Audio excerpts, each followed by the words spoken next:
রাজধানীর অন্যতম পুরনো বাজার লেকচুমনি বাজারের অবৈধ দোকানপাটগুলি বুলডোজার দিয়ে গুঁড়িয়ে দিয়ে আগরতলা পৌর নিগম কর্তৃপক্ষ প্রায় 100টির উপর অবৈধ দোকানপাট ভেঙে ফেলা হয়।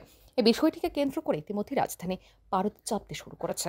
বিরোধী দল সিপিআইএম এর সদর মহকুমা কমিটির পক্ষ থেকে বৃহস্পতিবার বিষয়টি নিয়ে আগরতলা পৌর নিগমের কার্যালয়ের সামনে বিক্ষোভ প্রদর্শন করা হয়। তীব্র প্রতিক্রিয়া ব্যক্ত করেছেন রাজ্যের প্রাক্তন মুখ্যমন্ত্রী মানিক সরকার।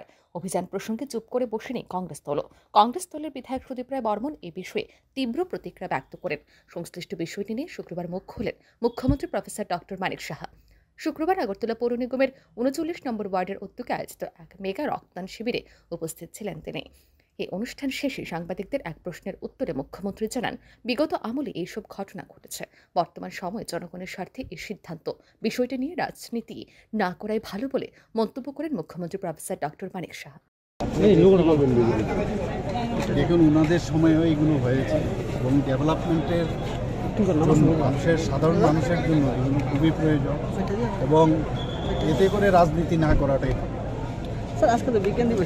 এদিকে লেকচুমনি বাজারের উচ্ছেদ অভিযান নিয়ে বিভিন্ন রাজনৈতিক দলগুলি সরব হওয়ার প্রয়াস নিতে শুরু করেছে।